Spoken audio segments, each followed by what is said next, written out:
తెలంగాణలో అసెంబ్లీ ఎన్నికలు దగ్గర పడుతున్న వేళ అధికార బీఆర్ఎస్ విపక్ష కాంగ్రెస్ నేతలు సభలు సమావేశాలతో ప్రజల్లోకి వెళ్లి బిజీగా ఉంటే బీజేపీ మాత్రం ఇప్పటికీ అభ్యర్థుల జాబితా తయారీలోనే తలమునకలైంది. అభ్యర్థుల ఎంపిక ఓ కొలికి వచ్చిందని నేడు 65 మందితో తొలి జాబితాను ప్రకటించే అవకాశం ఉందని తెలుస్తోంది.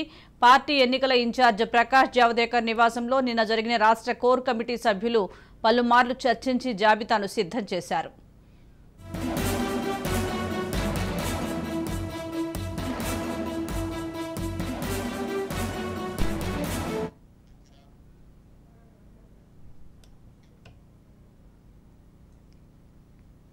తెలంగాణలో అసెంబ్లీ ఎన్నికలు దగ్గర పడుతున్న వేళ అధికార బీఆర్ఎస్ విపక్ష కాంగ్రెస్ నేతలు సభలు సమావేశాలతో ప్రజల్లోకి వెళ్లి బిజీగా ఉంటే బీజేపీ మాత్రం ఇప్పటికీ అభ్యర్థుల జాబితా తయారీలోనే తలమునకలైంది.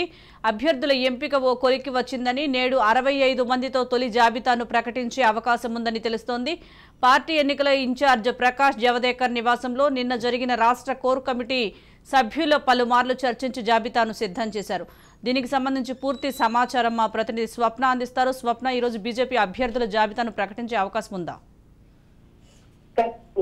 దాదాపు ప్రస్తుతం ఉన్నటువంటి ఇన్ఫర్మేషన్ ప్రకారం ఈ రోజు ప్రకటించే అవకాశాలు మనకు ఎక్కువగా కనిపిస్తున్నాయి. ఎందుకంటే దాదాపు 15వ తారీఖు నుంచి రేపు అంటూ పోస్ట్ పోన్ చేస్తూ వస్తున్నారు. సెంట్రల్ ఎలక్షన్ కమిటీ ఒకసారి భేటీ తర్వాత ఈ ప్రక్రియ ఉంటుందని చెప్పేసి బీజేపీ నేతలు పలుమార్లు చెప్తూ వస్తున్నారు. అయితే నిన్న కోర్ కమిటీ సమావేశం గతంలో ఏంటంటే ఒక 40 సీట్లు ఇస్తే చాలు, 40కి సంబంధించినటువంటి లిస్టు మొదటిగా ప్రకటిస్తాము, వాటికి సంబంధించినటువంటి లిస్టు ఫైనల్ అవుట్ చేశాము, ఒక్కొక్క నియోజకవర్గానికి సంబంధించి ముగ్గురు చొప్పున ఎంపిక చేశామనడం జరిగింది. అయితే నిన్న కోర్ కమిటీ ప్రకాష్ జావదేకర్ ఇంట్లో జరిగింది కానీ, లేదా నడ్డాకు సంబంధించిన సమావేశం కానీ, ఎందుకంటే బీజేపీలో ఉన్నటువంటి కీలక నేతలందరూ కూడా నిన్న ఢిల్లీలోనే కూర్చున్నారు. ఒకేసారి 40 కన్నా కూడా మనం ఇవ్వడమే చాలా ఎక్కువ సంఖ్యలో ఈ నియోజకవర్గాలకు సంబంధించినటువంటి అభ్యర్థుల లిస్ట్ ఇస్తే బాగుంటుంది అనుకుని ఆ సంఖ్య పెంచినట్టుగా మనకు అర్థమవుతుంది. ఏ టైంకి ఈ రోజు ఈవినింగ్ అయితే వచ్చేటువంటి అవకాశం ఉందని చెప్పేసి ప్రస్తుతం తెలుస్తుంది. అయితే సెంట్రల్ ఎలక్షన్ కమిటీ భేటీ ఈ రోజు మధ్యాహ్నం ఉంటుందా ఏంటి, ఎందుకంటే ఎలక్షన్ ఎప్పుడు కమిటీ భేటీ అవుతుంది అనేది మాత్రం ఇప్పటివరకు ఇంకా క్లారిటీ ఇవ్వలేదు. అయితే ఈ రోజు భేటీ అయ్యేటువంటి అవకాశాలు మనకు కనిపిస్తున్నాయి. ఇటు రాజస్థాన్ కి సంబంధించి కానీ, తెలంగాణకు సంబంధించి కానీ పెండింగ్ లో ఉన్నటువంటి నేమ్స్ కి సంబంధించి ఆయా నియోజకవర్గాల్లో కీలకంగా ఉన్న నేతల్ని కూడా పిలిచారు. వాళ్ళు కూడా భేటీ అయ్యారు. భేటీలో భాగంగా ఆయా నియోజకవర్గంలో ఉన్నటువంటి పరిస్థితుల మీద కూడా మాట్లాడడం జరిగింది. ఇప్పటికే బీజేపీ బీఆర్ఎస్ అదేవిధంగా ఇటు మన కాంగ్రెస్ తీసుకుపోతున్నటువంటి నేపథ్యంలో బీజేపీ ఇంకా మీనమేషాలు పెడుతూ కూర్చుంటే బాగుండు, వీలైనంత త్వరగా అయ్యారు. ఎందుకంటే మధ్యలో జనసేనకు సంబంధించి కొత్త లేదంటే దానికి సంబంధించి మద్దతు ఈ విషయం ట్రాక్ అవడంతో బీజేపీ ఏమైనా ఆ విషయం గురించి ఆలోచిస్తుందా, లేదా కాంగ్రెస్ కి సంబంధించినటువంటి కొంతమంది ముఖ్య నేతలు టచ్ లో ఉన్నారు, వాళ్ళు కూడా వస్తున్నారు అనేటువంటి మాటల నేపథ్యంలో ఈ ఇష్యూ అంతా నడుస్తూ వస్తుంది. అయితే ఇప్పుడు బీజేపీ నేతలు ఏం చెప్తున్నారంటే, మేము ఒక్కసారి పెద్ద లిస్టే విడుదల చేస్తాము, కొన్ని నియోజకవర్గాలను ఆపుతామంటున్నారు.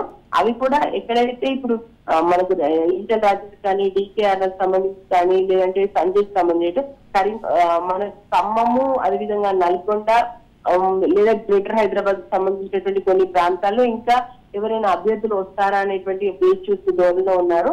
మిగతా వాటికి సంబంధించి అయితే లిస్ట్ ఆల్రెడీ ఫైనల్ అయింది. ఇప్పటికే అభ్యర్థులు అసలు మా పేరు ఉందా లేదా, మేము బీజేపీలో ఉండాలా లేదా, ఇంకా ఎన్ని రోజులు ఇలా నానుస్తారు అని చెప్పేసి విపరీతంగా బీజేపీ ఆఫీస్ చుట్టూ చక్కర్లు కొడుతున్నటువంటి పరిస్థితి మనకు కనిపిస్తుంది.